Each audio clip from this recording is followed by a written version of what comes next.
Je vais dire quand même quelques mots avant de lancer la conférence. Alors, mon cher Jean-Marc, malgré mes nouvelles responsabilités au sein du CEMOI, je ne sais toujours pas faire de la communication, et encore moins le protocole.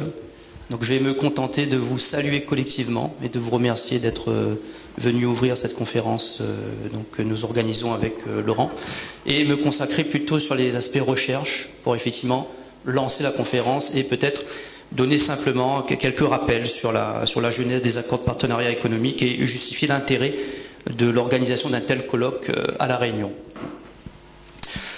Dès le début en fait de l'ère d'indépendance de ces anciennes colonies, l'Europe a fait très tôt un constat implacable et incontestable, celui d'un retard énorme de développement entre les pays européens et les pays d'Afrique, Caraïbes, Pacifique, qu'on a l'habitude d'appeler les pays ACP.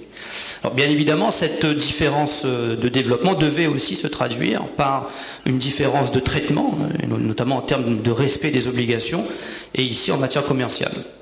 Donc l'idée est venue d'instaurer un régime commercial préférentiel, donc par rapport aux autres pays en développement, mais aussi non réciproque, donc c'est-à-dire par rapport aux pays européens eux-mêmes. En faveur de ces pays ACP à travers la mise en place des accords assez anciens, mais qui ont marqué l'histoire des relations commerciales entre l'Europe et les pays ACP, donc les accords de Lomé et de Cotonou. Mais ce régime spécifique, malheureusement, enfreint deux principes fondamentaux de l'OMC, le principe de non-discrimination et le principe de réciprocité. Et donc l'OMC a aussi demandé à l'Union européenne de revoir sa politique commerciale, donc ce dispositif préférentiel avec les pays ACP, et de le mettre en conformité avec la réglementation multilatérale. D'autant plus que le constat a aussi été fait que ce régime préférentiel n'avait finalement pas permis d'enrayer la marginalisation des pays ACP sur la scène internationale. La réponse de l'Union européenne, justement pour respecter ces recommandations de l'OMC, a été le lancement, à partir de 2002, de négociations par zone géographique avec, pour finalité, la mise en place justement de ces accords de partenariat économique. Pour faire simple, les APE, c'est quoi? Ce sont des accords de libre-échange entre l'Union européenne et les pays ACP, axés autour de deux grands objectifs. Premier objectif, bien sûr, il s'agit de favoriser le commerce et la coopération dans le domaine du développement par le biais d'une ouverture réciproque, cette fois-ci, des marchés au commerce de marchandises. Alors, une ouverture totale et immédiate pour les pays européens, mais une ouverture progressive et excluant des produits dits sensibles pour les pays ACP. Deuxième grand objectif, il s'agit de stimuler le commerce par d'autres moyens. Bon, il n'y a pas que le commerce de marchandises.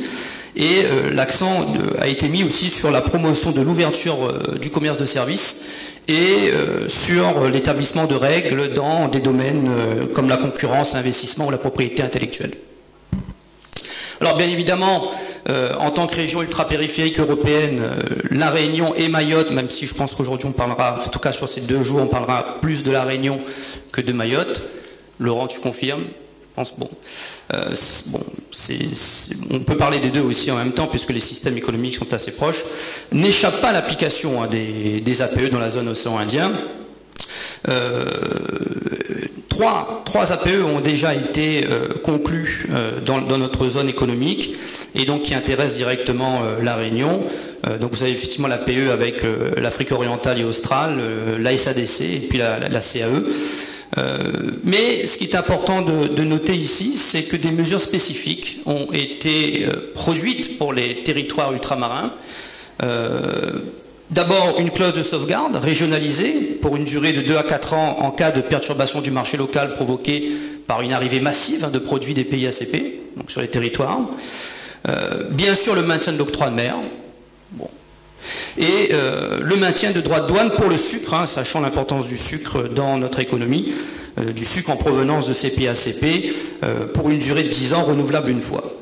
Dans ces conditions, les APE apparaissent plus comme une opportunité que comme une menace pour l'économie réunionnaise, et cela d'autant plus que de nombreux pays africains, depuis le début du XXIe siècle, connaissent une croissance sans précédent. Donc on a des marchés qui sont en train de s'ouvrir juste à côté de notre territoire, et il serait effectivement dommage de ne pas pouvoir participer à cette croissance. Mais force est de constater que bon nombre d'acteurs politiques et économiques du territoire ne partagent pas forcément cet optimisme. Et le fait d'avoir été tenu à l'écart du processus de négociation, probablement, n'est pas étranger à la montée des inquiétudes sur ce sujet. Bon. Et donc, cette conférence, à notre sens, je parle aussi pour Laurent, doit permettre d'apporter des éléments d'éclairage sur les effets potentiels des APE pour l'ensemble des économies parties prenantes de la zone, les pays africains bien sûr, mais aussi les régions ultrapériphériques européennes que sont la Réunion et Mayotte. Et alors, je me risque, effectivement, avant de finir cette intervention, je me risque à prononcer quelques mots en anglais. Alors, excusez mon accent. Donc, c'est just few words in English to welcome several researchers coming from outside. Their presence today gives an important international dimension to this event, so important for our regional area. So, I would like to thank Jaime de Melo. Il arrivera tout à l'heure. Coming from Geneva, Anna Brozowska, Noshin Hauser and Rajendra Gunput from Mauritius, Pamela Koenig from Paris, Iarizaka Raigoson from Madagascar, Charles Minega from Mozambique and Trudy Hartzenberg from South Africa. Et mon grand regret, et Laurent partage ce regret, c'est un sujet qui intéresse beaucoup de monde, aussi des académiques, et nous avions failli avoir Joseph Stiglitz, qui dans un premier temps, donc prix Nobel d'économie, qui dans un premier temps avait répondu positivement à notre proposition, mais s'est rendu compte que malheureusement les dates ne collaient pas avec son emploi du temps qui est effectivement extrêmement chargé. Bon, ça ne surprendra personne. Et donc pour finir, donc je tiens bien évidemment à remercier l'ensemble du personnel administratif qui nous a aidé à organiser cette conférence, remercier l'ensemble des partenaires qui ont permis le financement aussi de cette conférence, remercier l'ensemble des intervenants qui ont répondu positivement à notre appel et puis témoigner ma gratitude au docteur Laurent Didier. Bon, Jean-Marc l'a déjà rappelé, mais je pense qu'il faut remettre une couche, qui n'a compté ni son temps ni son énergie pour organiser cette manifestation scientifique de manière très professionnelle. Et juste pour vous raconter une anecdote pour montrer la réactivité du monsieur. Alors c'est une anecdote que je raconte à qui veut bien l'entendre aujourd'hui. C'est que justement le point de départ de l'idée même de la conférence en fait a émergé d'une discussion que j'ai eue avec un maire de Lille qui a une peur bleue des APE. Alors j'ai jamais compris pourquoi.